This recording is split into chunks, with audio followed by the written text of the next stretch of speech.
Mapagpalang hapon ng linggo sa atin lahat.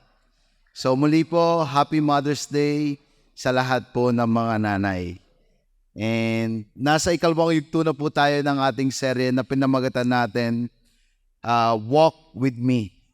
Ito po yung way ng Panginoong Hesus, paano niya po dinisipulo ang kanyang mga alagad o yung kanyang mga apostol. So pagka po sinabi nating walk with me, it talks about discipleship, or yung tawag natin, discipleship is relationship. The idea po nitong serye natin is maihikayat po natin ang bawat membro na lumakad ng magkakasama. Na yung paglakad po sa Panginoon ay hindi lang po ito personal, but ito ay with the community o with the komunidad ng mga Kristiyano. Parang ganito po, last week when we talk about follow Jesus,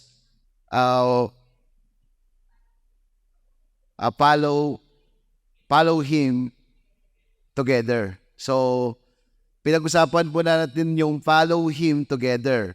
Kung makikita po natin yung unang verse po doon na pinag-usapan natin, na si Pedro mismo ay nagkameron siya ng personal encounter sa Panginoong Hesus. Nung sinabi ng Panginoong Hesus na, sige Pedro, itapon mo ang lambat. At nung sinabi ng Panginoong Hesus na itapon yung lambat, the only thing na nasabi niya, magdamag po akong magdamag po kaming ng isda, pero wala po kaming nahuli. Pero dahil sinabi mo sa iyong salita, kami ay susunod. So yung point mong yon is about a personal relationship ni Pedro sa Panginoong Hesus. And all of us, we have that. Tama ba? Ito po yung nangyayari during our prayer time, during our time na nagbabasa po tayo ng Biblia, na ang Panginoong Diyos ay nangungusap sa atin at tayo po ay nagtitiwala po sa Kanya. But yung huling part po doon, yung verse 11, after ng malaking nakuha po nilang isda o sa sobrang dami nilang na miracle na nahuli nilang isda, sabi doon, yung net ay halos mawasak na. From wala, nagpunta po sa sobra-sobrang huli. At nung inilagay po nila ito sa bangka, sabi daw po yung bangka ay halos lumubog na. Pero after they realize it, na-realize nila na ang Panginoong Diyos ay concerned sa kanila mismo, yung pang daily living nila. Kaya siguro nakita nila, ba't ang lungkot ng mga ang lungkot-lungkot ng mga ninda Pedro, ninda John. Pero after nun, they realize kung sino ba talaga yung Panginoong Diyos.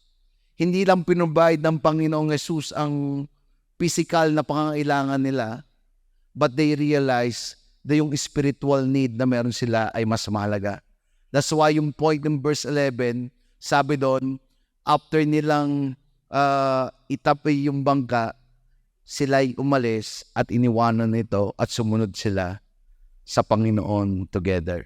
And same thing today, pag-uusapan po natin is about life together naman po, or yung sharing lives together. And makikita po natin yan sa Lucas 17 verse 1 to 9. Inaayahan ko po ang lahat na tumayo bilang paggalang sa salita ng Panginoong Diyos.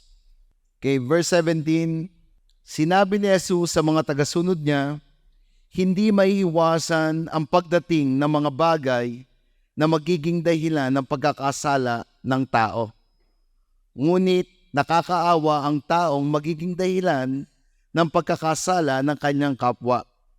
Mas mabuti pang talian niya sa leeg ng gilingang bato at itapon sa dagat, kaysa siya ang maging dahilan ng pagkakasala ng isa sa maliit na ito. Kaya mag-ingat kayo, kung magkasala ang kapatid mo, pagsabihan mo siya, at kung magsisi siya, ay patawarin mo.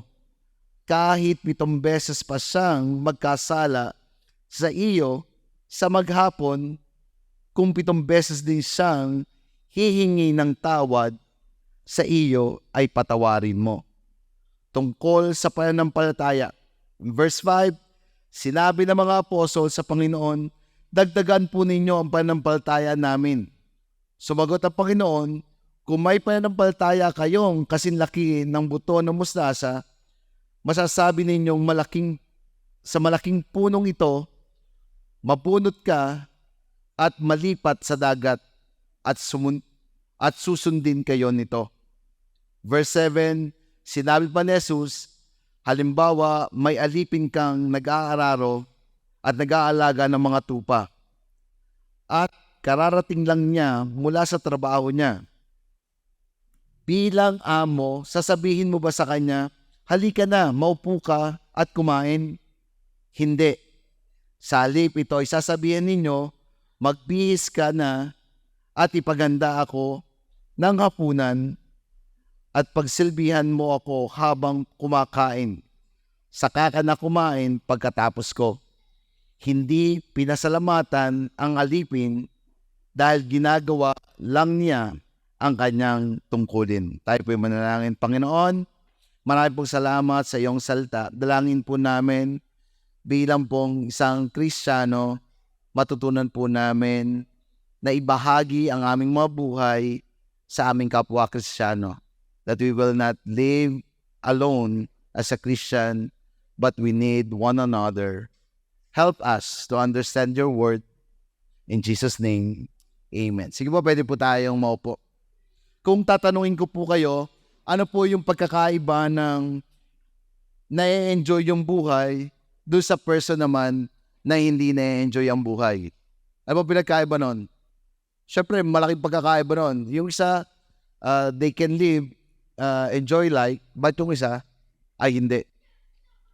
Yung isang punto naman po, anong pagkakaiba nung lumago sa pagsubok ng buhay o yung isa naman na dahil sa pagsubok, siya ay mas lalong naghirap. Kung titingnan po natin, ang sagot po doon sa parehas na tanong is attitude. Yung papaano ba harapin yung kanyang hinaharap na problema. Sabi nga po, it is not the circumstances of life that dictates happiness. It's how you respond to or interpret those circumstances. Yung attitude po ay mahalaga po, especially for the enjoyment of our life. And the same thing, bilang Kristiyano po, may tinatawag po na right attitude of doing together to fellow believer. At ito po yung mababasa natin dito na how to live a life being together and what is the attitude bilang mga Kristiyano na mamuhay na magkakasama. First, doon sa binasa po natin, ang una po natin punto ay a warning. Meron pong babala ang Panginoong Jesus sa kanyang mga disipulo. Sabi niya po dito in verse 17, verse 1 to 3, sinabi ni Jesus sa mga tagasunod niya, hindi maiiwasan ang pagdating ng mga bagay na magiging dahilan ng pagkakasala ng tao. So sinasabi daw po na inevitable yung temptation. At ito daw po ay hindi maiiwasan. Tama ba?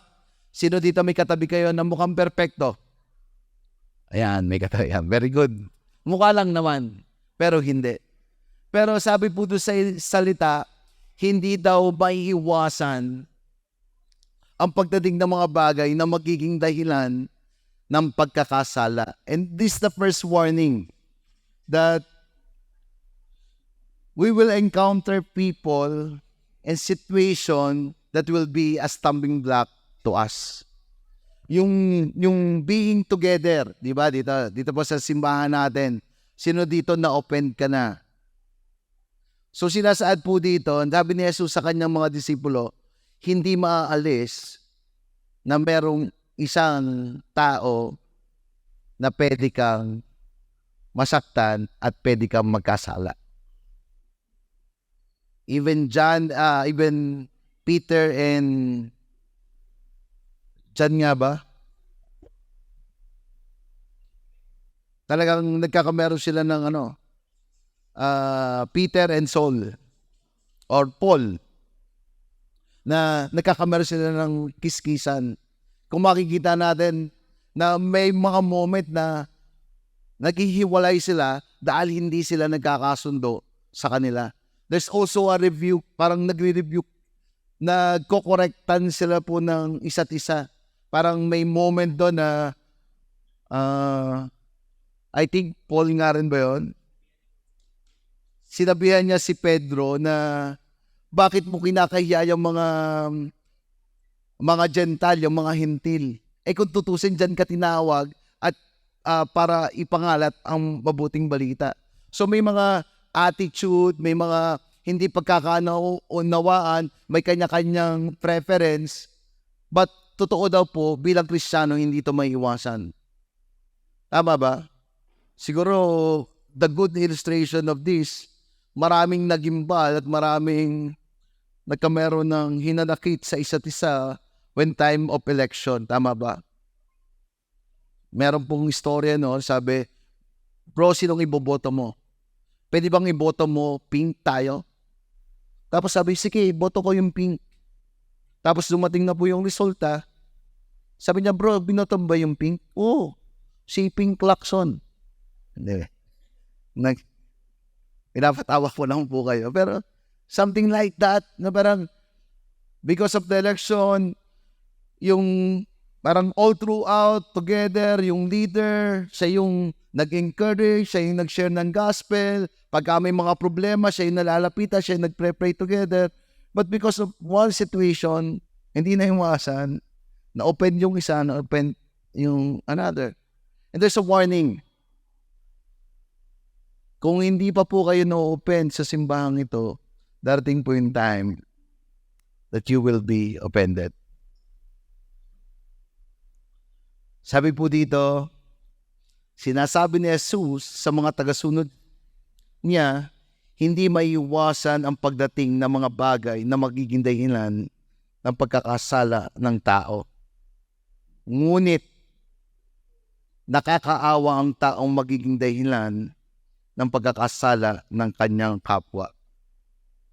Sabi dito, yung tao daw po na magiging dahilan ng pagkakasala niya ay nakakaawa. Mas mabuti pang talian siya sa leeg ng gilingang bato. Alam niyo po ba yung gilingang bato? Pagka sinabi mo itong time na to, yung gilingang bato, yung gilingan natin ngayon, mga magagaan na yun, ano? Yung parang ginagano na lang, yung mga pang... Pero pagka yung gilingang bato, talagang mabigat po ito. So kung ikaw daw po ay a stumbling block or somehow nagiging dahilan ka ng pagkakasala ng kapwa mo Kristiyano, mas maigi pa daw pong talian ka sa leeg ng mabigat na to at itapon daw po sa dagat. Kaysa siya ay maging dahilan ng pagkakasala ng isang maliit na ito. Yung word na maliit na to is talking about for the not totally a new believer. Misa kasi matagal ng believer pero hindi pa rin ganun yung maturity niya spiritual sa Panginoong Diyos. So, gusto ko pong i-point out dito, second warning na sinasabi, do not be a stumbling block. Na tayo daw po bilang Kristiyano, sinasaad po dito na huwag kang maging dahilan para magkasala ang iyong kapwa mananampalataya. Yung Greek word, hindi ko na ano yung Greek word, may mga Greek word pa na parang yung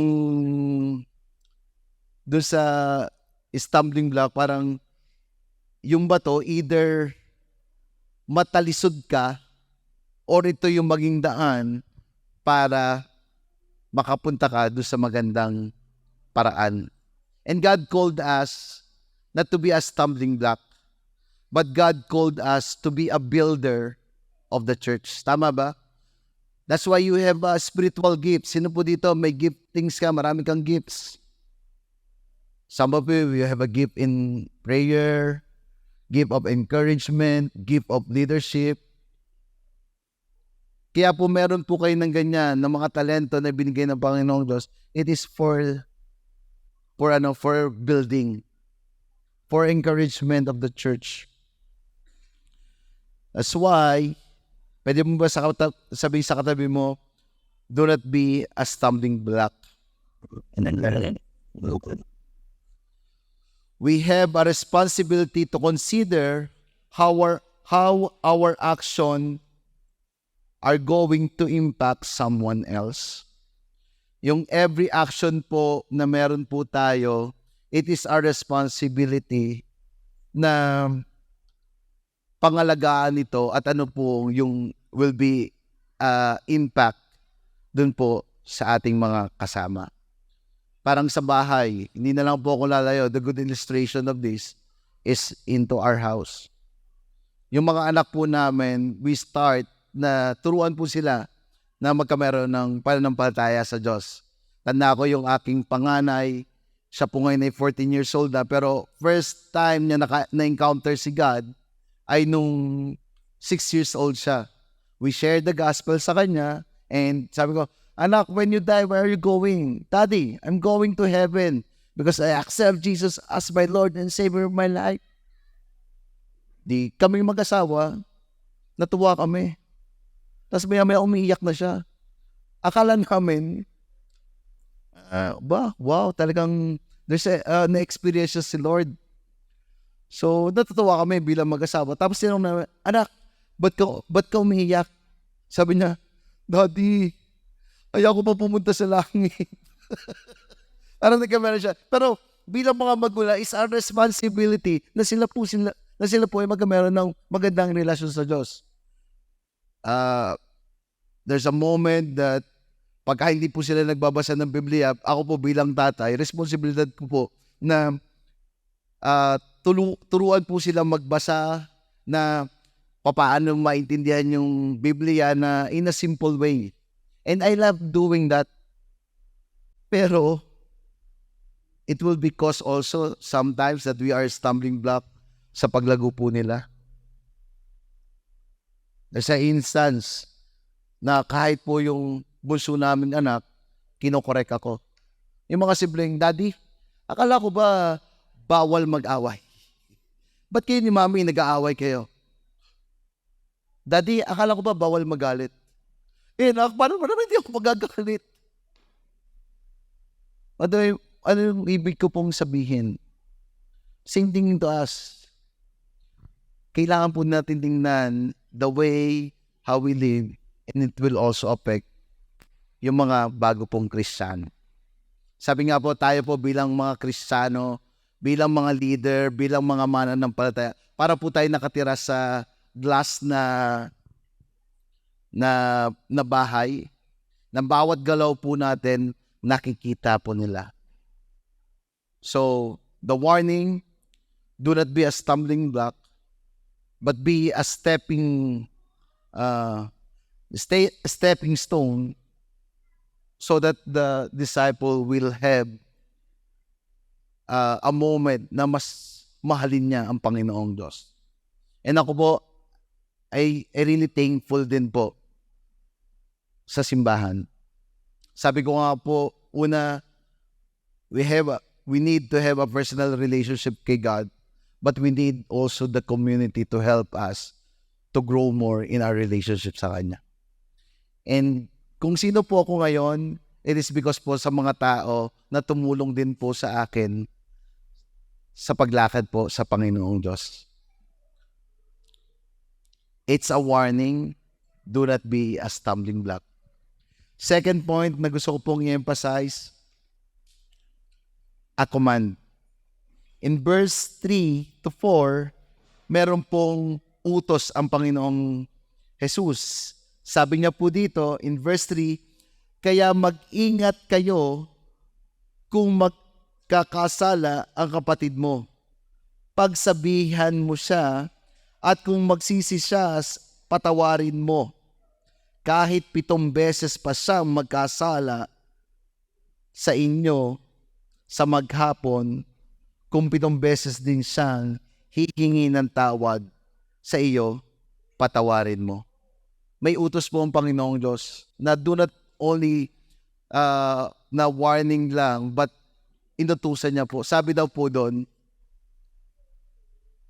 kung may nakita ka na ang kamananampalataya mo ay gumagawa ng masama, it is time para i-rebuke siya or para pagsabihan mo siya. Sino po dito na pagsabihan ka na? Na-rebuke ka na? And after the rebuke, ano pong naramdaman mo? Natural po, pagka na-rebuke ka at pinagsabihan ka, masakit po yun. And bilang daw po, the community, natural daw po sa simbahan na ikaw ay nire-rebuke at kinokorek.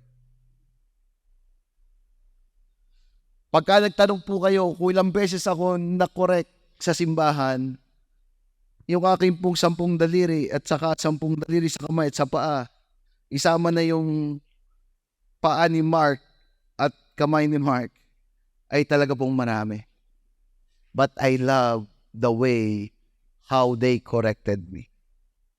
Bakit? Simple lang po yun. Unang-una, at tinitingnan ko kung sino nagko-correct sa akin, paano ka ba mamuhay? Ba't mo kino-correct? May moment na gano'n. Bakit sa dinami-dami, ako lang yung pinagsasabihan mo para bagang gano'n? Sabi sa akin ng leader ko, simple lang. Ako yung may relasyon sa iyo at mahal kita, kaya kita kino-correct. Kasi kung hindi ka concerned doon sa taong yon, ay bahala ka na sa buhay mo. Kasi ang goal ng correction ay para give the person attention. Huy, mali yung ginagawa mo. That's it. Ako, mayabang naman talaga ako. Kaya lagi sinasabi, yabang mo. Try mo namang wag maging mayabang. Anong magagawa ko, pastor? Sinilang na akong magandang lalaki. O sinungaling ka pa. Pinapatawa ko lang ngayon. Pero honestly, why we correct a person? Because we giving them attention at ginigising po natin siya. Huy! Napapapunta ka na sa maling landas. And in the right manner, in the right way. Parang sabi ko nga po, meron tinatawag tayong sandwich principle. Yung leader ko po, pagka kinokorek niya ako, oy, usap tayo na yung walk with me. Sa Tagalog dito especially sa Victory, usap tayo. Pagka sinabihan na po ako ng leader o ng na usap tayo or someone na nagdi-disciple sa akin, kinakabahan na po ako. Kasi yung usap na yon, pupurihin ka muna, oy, thank you for doing patuloy ka talaga na laging nagbo-volunteer. So, tuwan-tuwa naman ako, parang pinupuri ako. Tapos later on, pero napansin ko, nag-volunteer ka, Ron, parang late ka dumating. Ando na yung mga bata, nasa kids church pa po ako nun. Ando na yung mga bata, naghihintay na. Ko, parang sa akin, hindi ba ako na-enjoy naman ng mga bata nung ako'y dumating, parang ganon. Pero, may kailangan siyang i-correct sa akin. Iparealize siya sa akin na yung mga tao doon, kahit bata yan, kahit sino pa yan, kung naghintay sila, mali yung ginawa natin. Either Ron, volunteer ka, hindi ka binabayaran, pero ang nakatingin sa atin na yung Panginoong Diyos. So, sakit. Wala na akong bayad, lagi nakugutom na nga ako minsan. Dahil kakaunti ang volunteer, ako pa rin lagi. Tapos papagalitan mo pa ako. Yun in back of my mind. But after nun, sabi niya, but after the correction, but you doing good, bro. Kailangan mo lang i-ayos siya. So, end up in prayer. Sabi ko nga po, why I love the church? Because someone na dito makikita yung tunay na kaibigan na concern sa'yo at ang nais niya ay palapitin ka sa Panginoong Diyos. Kaya sabi dito, iyong pagsabihan, i-rebuke mo, and after you rebuke him, sabi dito ay, verse 3, kung magkakasala ang kapatid mo, pagsabihan mo siya. At kung magsisi siya, patawarin mo. So after na magkasala, after you rebuke, let them realize na nagkamali siya, hindi sa atin, but sa Panginoong Diyos. There's a repentant heart na magsisipo sila doon sa kasalanan na nagawa nila. Kaya po dito sa ating simbahan, hindi po uso dito ang tiwalag. At hindi rin po uso dito dahil nagkasala ka, pupunta ka sa unahan, ako po si Rondolph, wala dito nagkasala sa salang ganto. Hindi po natin ginagawa yan. Bakit? We want the person realize and understand na ganun natin sila kamahal. Iniingatan po natin yung sitwasyon na meron sila, pinapangalagaan po natin yon na it's only between the person na nag-correct to the person kung nagkasalaman siya. And not only that, but also we love them. And the goal is to restore the relationship na meron siya sa Panginoong Diyos. After po ng repentance, sabi po doon, forgiveness. So, kaya huwag niyo pong sisihin yung leader niyo. Sabihin niyo po doon sa mga nag-correct sa'yo, pinatawad na kita. Ano pa ba sa puso niyo na nung na-review kayo? Pero kung ang intention nila ay para i-restore ka, giving attention doon sa mali mong nagawa, I think it is good, the correct. It's a command ng Panginoong Diyos. At sabi niya muli sa kanyang disipulo, kung nagkasala sila at naghingi sila ng tawad, ang kasunod niya po sinabi doon, patawarin mo. Meron pa bang mga tao na hindi tayo napapatawad? Sabi ng Panginoong Diyos sa kanyang disipulo, patawarin mo. Sabi doon, kahit 7 beses sa maghapon sila nagkasala at 7 beses din na humingi ng tawad sa iyo, sabi po doon sa verse, ay patawarin mo. Sino dito may nagkasala sa iyo ng 7 beses sa isang maghapon? Meron ba? O, ba't nataas ka ng kamay? Parang nakakaloko, no? 7 times maghapon, tapos patatawarin mo ba? Madali ba yung command na yun? Siguro parang gato, inasar ka. Paano ba mga nakaka-open? Yung asawa ko galit na galit sa akin pagka nalilimutan ko yung ventilador na bukas sa kwarto. Minsan, lalabas ako, laging bukas yung imik na yan. Aaron, nalimutan mo yung ventilador. Pinatay mo? Oo, pinatay ko na. Tapos malilimutan. Pagka nakatatlong beses na ako, nababago na nung una. Ron, sabi na sunod, Alan Didi, tawing. Pagka nababago na mo. Mas matindi na po yung galit niya. Then when I say sorry, sabihin niya sa akin, sorry ka na sorry, hindi mo naman ginagawa. I think, pagka nilagay natin yung kalagayan natin doon sa mga disipulo, madali ba itong sinasabi ng Panginoong Diyos? And it is a command na sinabi niya, rebuke one another, turuan natin sila na magkamerong atensyon doon sa kasalanan nilang ginagawa, teach them to repent, and after they repent to you, sabi daw po doon, there's a forgiveness.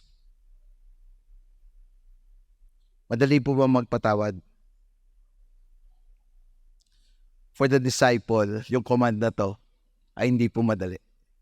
That's why in verse 5, nag-request po sila. Ito po yung request nila. Sige, tanong ko, sino dito madaling magpatawad? Yon, thank you po. Palakpakan naman po natin yung mga madaling magpatawad. Sino naman po dito madali kang mag-correct o mag-rebuke ng someone? Tinuturo mo ako. Kami kasi mag-asawa, yung journey ng amin o yung paglalakbay ng aming pagsasama. Nung una, meron kaming season na parang pakiramdaman lang kami. Pero sabi ko, hindi maaari na pakiramdaman. Kailangan may communication. So siya po, tinuruan ko siya, honey, hindi pwedeng tahimik ka lang. Pagka nag-away tayo, pagka tumatahimik ka, lalo akong nagagalit. Meron bang gano'n? Sino dito, confrontative ka? Sino dito, tahimik ka lang? Alam niyo po yung mga tahimik lang, gusto ko pong ipaalam sa inyo, lalo na yung asawa niyo ay confrontative. Yung hindi confrontative, nakatulog na, pero yung confrontative, hindi, kailangan natin maayos ito. So, pinariliwanag ko sa kanya, sabi ko, ani, ganito yung nararamdaman ko, ganito. Until the time, to the point na, kahit simpleng ando na pag-uusapan namin. Parang, there's a communication na. Pero, hindi po madaling mag-rebuke at hindi rin po madaling magpatawad. Some of us, po yan, a gift po yan kung magaling ka talaga magpatawad. And it's also a gift kung magaling ka mag-rebuke. But for the disciple, sa kanila po ay hindi. That's why in verse 5, nag-request po sila. After hearing this command, the rebuke, after hearing this command, if they repent, forgive them, they request. Sabi dito, in verse 5, sinabi ng mga apostol sa Panginoon, dagdagan po ninyo ang pananampalataya namin. Sumagot ang Panginoon, kung may pananampalataya kayong kasinlaki lang ng buto ng mustasa, masasabi ninyo, sa malaking punong ito, mabunot ka at malipat sa dagat at susundin kayo nito. Meron po ba kayong ganong kausap? Ang ganda nung tanong mo, Lord, bigyan mo kami ng malagong pananampalataya. Pananampalataya para kami ay makapagpatawad, pananampalataya para kami ay makapag-correct. Kasi from verse 4, then nag-ask sila ng request. After they hear the command na forgive mo yung mga tao, even sa maghapon 7 beses. Pero sabi doon, magpatawad. And nag-request sila, Lord, bigyan mo kami ng pananampalataya. Sino dito may kausap ka tapos nung kinakausap mo, ang sagot niya ang layo? Diba parang, honey, yung sapatos ko, medyo kailangan ko na ng bago pang Sunday. Ang sagot lagi ng asawa ko, marami ka pang sapatos ha. Hindi parang ang ganda nung yung bagong Lebron ngayon. Ay hindi, kasya pa sa iyo. Hindi ko tinatanong kung kasya pa o pwede pa. May magandang sapatos. Parang gano'n. Ang sagot ng Panginoong Diyos, sabi niya, kahit sinliit ng mustasa, kaya mong ipamove itong mulberry tree dun sa dagat. Ang pinopoint out niya dito, gaano man kalaki yung pananampalataya mo o kaliit yung pananampalataya na meron ka, hindi matter yung pananampalataya na meron. Ang tanong, sumusunod ka ba dun sa sinasabi ko? Kasi alam na ng Panginoong Jesus na meron po silang pananampalataya.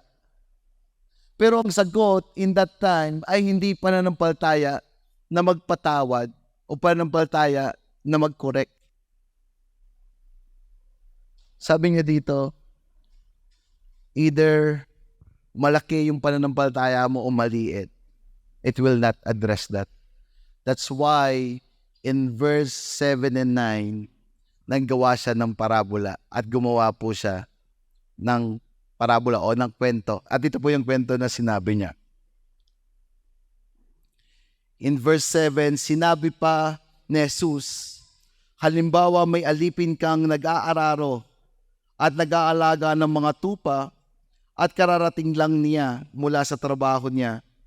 Bilang amo, sasabihin mo ba sa kanya, halika na at maupo at kumain? Hindi, sa halip ito ay sasabihan ninyo, magbihis ka na at ipaghanda mo ng hapunan at pagsilbihan mo ako habang kumakain. Saka ka na kumain pagkatapos ko. Hindi pinasasalamatan ang alipin dahil ginawa lang niya ang kanyang tungkulin. After the request, na Panginoon, bigyan mo kami ng malagong pananampalataya, sinagot muli sila ng Panginoong Jesus ng isang parabola tungkol sa servant at sa master. Sinasaad dito sa parabolang ito Now, what they are needed is not more faith, but they needed is to obey. Na kaya siya nagbase po sa isang master at sa isang servant. Yung master daw po, kahit galing pa sa pagtatrabaho ang servant, hindi niya pwedeng sabihin na sumabay ka na sa akin at kumain ka na. Bilang isang servant, ang nais po niya at ang layunin po niya ay paglingkuran yung master. In the same thing to all of us bilang mga believer, we are a servant to God. That the only thing that we need to do, if we hear the word of God, if we read the word of God, if there's a command, the only thing that we need to do is to obey. That's why ginamit niya po yung parabolang verse 7 and 9 about the master and the servant. Pero kung tutusin, hindi rin po natin maalis na ang ating Diyos po ay ang Diyos na sobrang mapagmahal. Sino po dito alam mo that our God is a God of provider? He's a provider, di ba? Sino dito meron kang katabi, mukhang blessed na blessed pa rin, na hindi pinababayaan ng Panginoong Diyos? Meron, di ba? Si pastor, lumalabas na yung tiyan, sobrang blessed. Pero we cannot consider, but dito sa point na to, sinasaad niya yung parang ine-emphasize niya that He is also our master. So ibig sabihin, yung pagsunod po natin ay wala po itong extra credit dahil sumusunod ka, deserve mo na pagpalain ka ng Diyos. Parang for us, serving God is only a privilege for us na magsilbi po sa Kanya. Halimbawa, kahit magbasa ka magdamag, maghapon magdamag ng Biblia, it's a command ng Panginoong Diyos na magbasa ka ng Biblia. Wala pong extra credit po tayo makukuha when we read our Bible. But if it is a command of God, our response is to obey God. Kung sinabi ng Panginoong Diyos na siya ang ulo at tayo ang katawan, may mga giftings po tayo that we need to share to one another yung giftings natin. Kasi we are all part of the body of Christ. Kaya yung sharing lives po, living together, discipleship one another, doing the victory group or personal discipleship, it is a command of God that we honor God and will make disciple. Sa campus, yung mga masisipag na mag-share ng gospel do sa mga kapwa mo estudyante, nakikita ng Panginoong Diyos siya at natutuwa siya. Pero in this point, being a servant, na ini-emphasize siya dito, it is my command to go and reach out the campus. Let's do this. And it is a privilege to serve our God. Maraming pong salamat ako. I'm blessed bilang pastor po na nandito sa congregation, especially dito sa Lukban. Natutuwa po ako dahil kakaunti lang po ang pasakit sa ulo dito. Wala po pala, wala. But more than that, serving this church, it is a privilege din po na maglingkod sa Panginoong. And that's the response na lagi na, Lord, thank you for every day na binibigyan mo akong pagkakataon na magsimbi sa'yo. We are willingly and gratefully serving the Lord. We serve at the pleasure of the Lord God Almighty. God does not exist to serve us, but we serve Him. I serve at the pleasure of the Lord God Almighty. And as I end, ito po yung ating pwedeng matutunan, yung life together. Do not be a stumbling block, but be a stepping stone to others. Rebuke, teach them to repent and forgive. And last, let us obey the command of God. Bakit po walk with me? Kung tayo po ay hindi pa part po ng discipleship, kung kayo po ay nandito sa simbahan, huwag po kayong mag-alala. Hindi rin po kami nagmamadali. But isa lang po yung alam ko. Later on, you will be part of our discipleship. Why? It is a command of God that we'll be together. Sabi ko nga po, kanina na banggit ko, doon sa victory group na meron kami, ang lagi po nasasabihan doon yung isa kong kaibigan, si Richard. Hindi ako direkta doon sa leader na meron ako. May nag-handle sa akin, pero we've been together. May mga prayer kami, may mga need kami pagdasal. And sabi ko nga, after 10 years, nung nakita muli kami, nung tinignan niya yung parang ruta mo, sa lahat ng grupo natin, meron po kaming 12 doon kami sa grupo.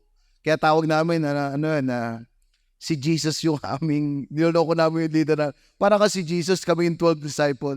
Lagi naman tanong niya, sino sa inyo si Judas? Sabi ganun, parang ganun.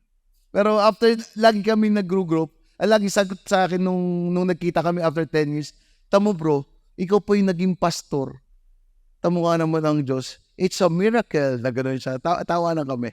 Pero, kidding aside dun sa aming pag-uusap, lahat ng pinagdasal namin, lahat ng mga pinag-uusapan namin noon na dati pangarap lamang or hiling lang sa Panginoong Diyos, everything talaga makikita mo doon sa, meron po siya kasing parang dream, vision board, meron siya doon. Tapos may mga pictures siya, mamimit niya yung tatay niya na iniwan sila, makakapagtapos siya sa Lasal, meron siya ng Ateneo pala, parang mga ganun yung niya. And when nakita ko po lahat yung sinunod, tinupad ng Panginoong Diyos. And ang sarap po na may someone being together. Naalala ko po noon, nung bago akong Kristiyano, the first thing na nirebuke nila ako ng grupo, Ron, ang sipag-sipag mo sa simbahan, lagi ka nasa simbahan, natutuwa kami sa iyo. Tuwan-tuwa ako, nakatawa akong gano'n, no? Dalawa po sila, si Richard tsaka si Nelson. Nakaringiti akong gano'n. No? Pero bro, pansin namin, wala ka pa ng trabaho. Ay, sabi ko, nagre-relax ako. Medyo na-stress ako dun sa dati kong trabaho. Hindi bro, kailangan may trabaho ka na ngayon. Kasi bro, sige na nga. Paggagawa ka namin resume. Tinulungan po nila ako talaga after the rebuke na wala akong trabaho. Pinanggawa ko resume. Bro, interview na. Ganito lang sasabihin mo doon sa Tapos nung nandun na ako, sabi sa akin nung isa, bro, pagka nagtanong si doktora ng English, sagutin mo ng English. It's very hard to find. Ayoko na. Ayoko na magano kasi kita ko yung pila din, ang dami din ng ng aplikante. Lahat po mga graduate ng PT, kasi yung PT ang inaano. Ayoko, alam mo ginawa nung isa? Hinabol talaga ako, ginanon ako. Kasi medyo allergy po ako sa English nun. Ginanon niya ako, tapos, we pray for you. Lord, thank you na pagkatanong si Ron, masasagot niya po ito ng tama at naayos siya. So, nung tinanong niya po ako, it's a miracle, nasagot ko rin po ng English. So, end up, ako po yung na-hire doon sa 10 po na Kasi sinagot ko lang doon, my heart is for the children of the future. Parang kanta, no? Parang, basta kasi yung school po, school ng mga special child, pero ako po yung What do I mean? I love the church because the church will help us. And simple problem, minsan nga po dito sa simbahan natin, hindi na ako tinatawag para mag-pray yung mga leader na meron tayo. Pwede pa palakpakan natin yung mga leader natin dito. We want to say thank you or to you. So, let's pray na. Let's all close our eyes and let us pray. Lord, thank you. Sige po, manatili lang po tayo nakaupo. Yeah. Let's pray. Lord, thank you for the day, for your message to all of us. Lord, dalangin namin katulad ng pagdidisipulo mo, Panginoong Jesus. Ito'y matutunan namin. Nasabi mo dito, we will not be a stumbling block. And we pray, God, kung kami yung person na somehow meron kaming nagawang mali or may mga sitwasyon, na hindi maayos. Lord, unang-una tanggalin mo sa amin yung puso na yung makondemn. But we pray today as we lift up to you, Lord, that situation, as we lift up to you, that circumstances, yes, maaari hindi naging maayos yung senaryo o yung sitwasyon. But alam namin, Panginoon, ikaw ang Diyos na may akda. Ikaw ang Diyos na nakakaalam kung bakit nangyayari ang mga bagay. And one thing we know, kung inilaw mo itong mangyari, it is you also who will restore us and restore that person. If you are that person that somehow in your walk or in your journey to the Lord, somehow na-stumble ka, or maybe may mga bagay ka na ginawa na nakastumble ka, it is time to ask for forgiveness to the Lord. Lord, we repent and we ask for forgiveness for the things na aming nagagawa. Sabi nga, Panginoon, na katulad na kami ng namumuhay sa isang bahay na salamin na nakikita ang aming mga gawa. And we pray that you are the one who will teach us to do what you want us na gawin namin. Lord, I pray for this person also as they repent. As we repent to you, God, help us to use our giftings to be a blessing to one another. Lord, dalangin namin na gamitin mo yung giftings na meron kami para, Lord, we are not be a stumbling block, but we are a stepping stone for their